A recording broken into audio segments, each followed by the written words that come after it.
sahabatku sudah pernah tahu temu mangga? Katanya ini rasanya tuh ada aroma mangga gitu. Jadi kalau bahasa Latinnya ini curcuma longa, bukan Cucuma cuciopsmita.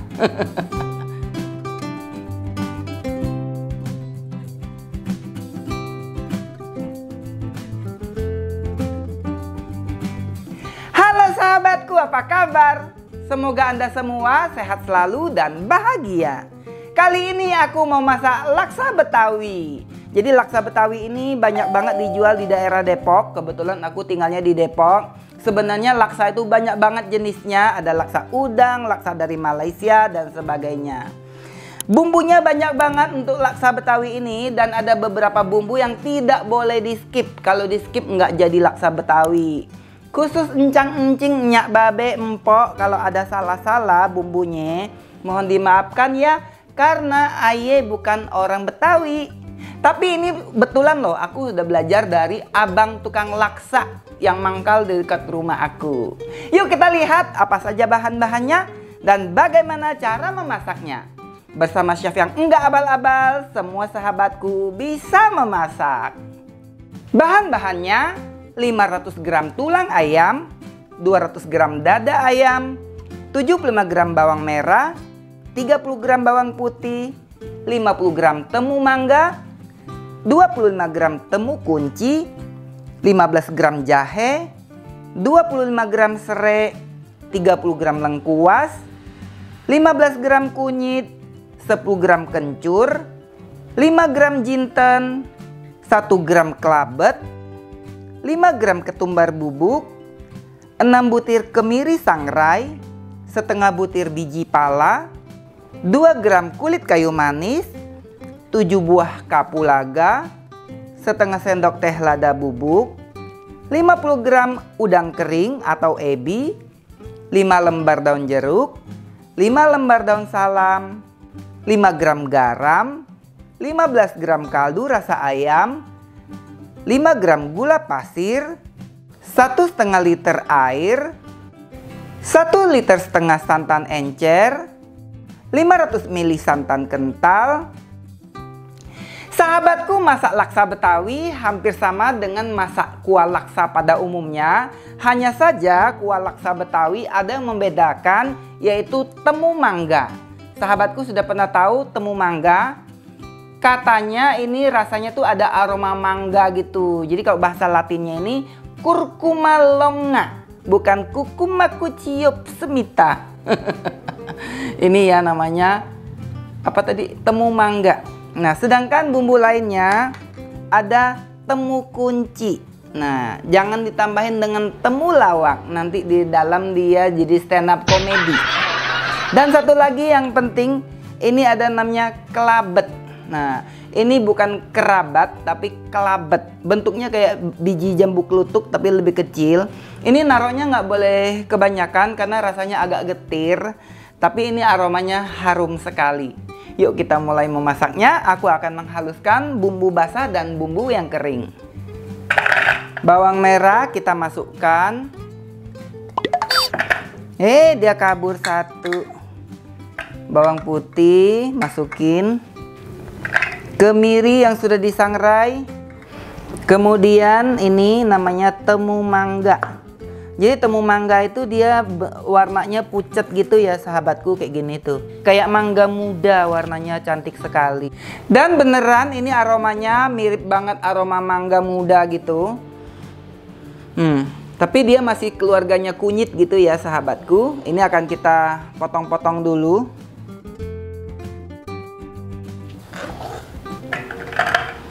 Kemudian ada temu kunci. Saya juga nggak tahu kenapa dia dinamakan temu kunci. Apakah dulu dia menghilangkan kunci? Kencur kita masukkan. Sedangkan kunyitnya ini nggak aku chop di sini ya sahabatku, karena aku terlalu sayang dengan chopper Mitochiba CH100 aku ini. Ini jahe kita potong-potong.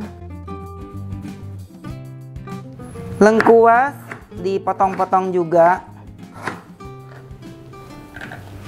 Aku pakaiin sedikit air. Kita tambahin minyak sayur, minyak goreng.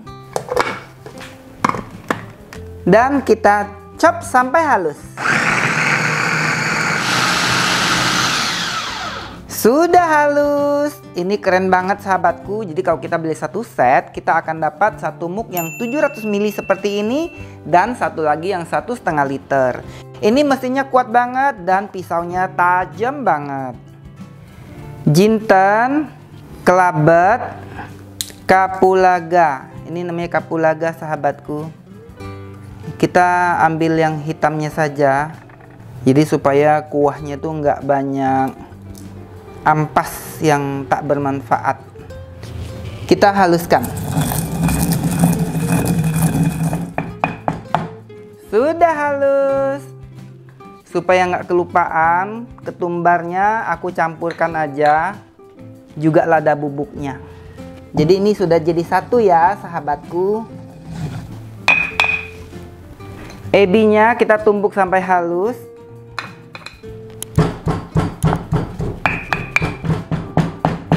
Sudah halus.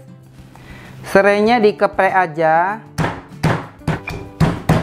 Sebenarnya tadi lupa masukin ke chopper. Kunyitnya ditumbuk sampai halus. Kalau ini sih sengaja dipisah supaya choppernya nggak cepat kuning. Sudah halus. Aku tambahin dengan bumbu yang sudah dicop tadi supaya gampang keluarinnya dari ulekan ini sahabatku. Sekarang kita mau tumis bumbunya. Kita mau panaskan sedikit minyak. Kita masukkan serai, daun salam, daun jeruk, kayu manis dan pala. Kita tumis sebentar sampai agak harum. Baru kita masukkan bumbu halus. Ini adalah kunyit yang ditumbuk tadi.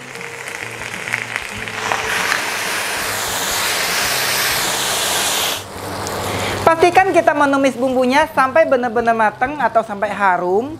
Kalau tidak matang nanti kuah laksonya nggak enak, jadi lebih ke bau jamu gitu ya. Ini sudah harum, kita masukkan udang kering yang sudah ditumbuk tadi. Juga bumbu kering lainnya. Kita tumis sebentar lagi sampai aroma ebinya keluar. Bumbunya sudah mateng banget, ini sudah harum banget. Sekarang kita masukkan tulang ayam. Kita tumis sebentar. Dada ayamnya juga masukin aja. Kita masukkan santan encer. Masukkan air. Sahabatku, ini aku menggunakan double handle wok dari Stand Cookware.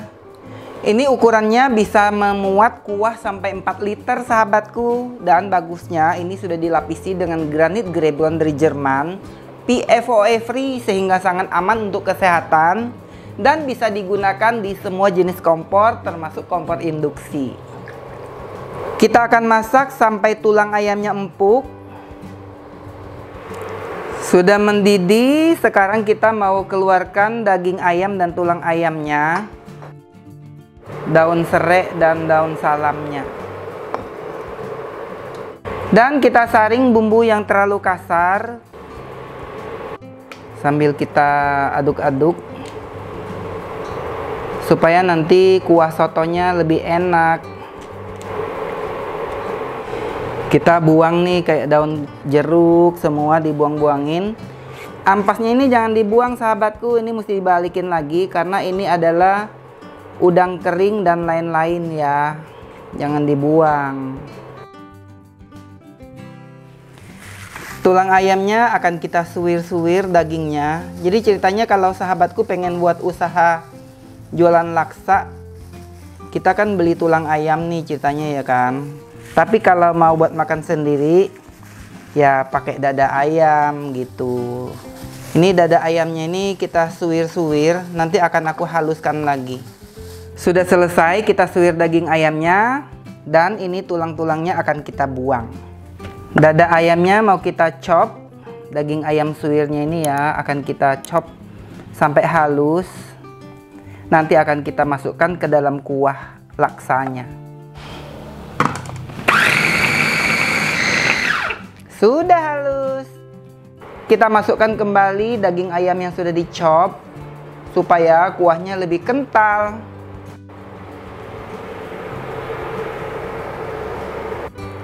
Kita masukkan garam, kaldu rasa ayam, gula pasir. Kita masukkan santan kental. Kita masak sampai mendidih. Sudah hampir mendidih kembali, kita mau icip-icip apakah sudah enak. Rasanya sudah nyos markonyos. Untuk rasa asin, gurih, manis, asam, dan sebagainya, ikuti selera masing-masing ya.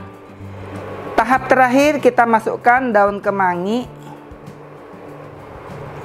Diaduk-aduk lagi. Lihat sahabatku, kuah laksanya ini cakep banget.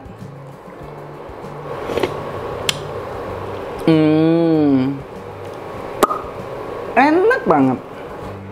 Sahabatku, kuah laksanya sudah matang. Sahabatku, kuahnya sudah jadi. Sekarang akan kita hidangkan. Biasanya kalau abang-abang yang di gerobak itu mereka suka ngambil misalnya toge, lontong semua udah masukin ke mangkok, lalu siramin ke kuahnya berulang-ulang gitu, cara mematangkan toge dan lain-lain seperti itu. Tapi saya tidak demikian. Saya akan panaskan lagi menggunakan wajan kecil, menggunakan fry pan kecil supaya kuahnya tetap sama, jadi tidak lebih kental yang akhirnya gitu. Untuk kondimen lainnya kita juga gunakan soun yang sudah direbus, toge, ketupat dan lontong, oncom yang sudah dikukus, telur rebus, daun kemangi, sambal cabai, dan bawang goreng. Kita masukkan toge, jadi togenya rada banyak ya. Oncomnya ini sudah dikukus sebelumnya sahabatku, jadi ini bukan oncom yang mentah. Kalau kita beli di tempat abang-abang biasanya yang masih mentah. Seperti ini, dibejek-bejek gini. Kemudian soun, kita kasih soun. Lalu daun kemangi, daun kemanginya juga rada banyak. Kita pakaiin ketupat. Mau ketupat boleh, lontong juga boleh. Nah, ketupatnya tidak aku masak, aku taruh di mangkok langsung. Kita juga bisa pakaikan telur rebus.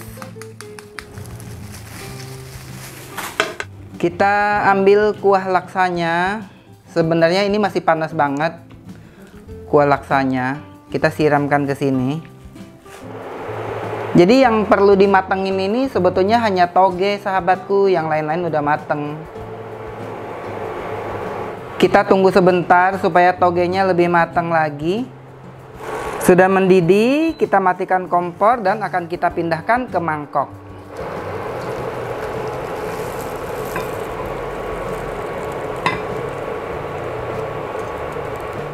Kita pakaiin telur supaya lebih cantik dan bawang goreng.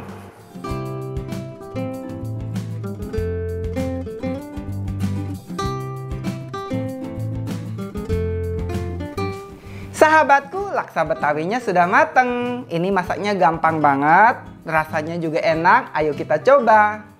Aku kasih perasan jeruk lemon sedikit supaya lebih seger. Juga aku tambahkan dengan sambal cabai yang pedas. Kita aduk-aduk. Jadi kalau makan laksa ini mesti diaduk-aduk sahabatku.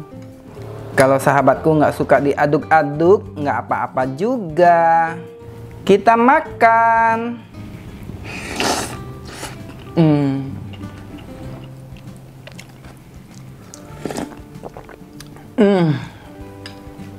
Cakep banget.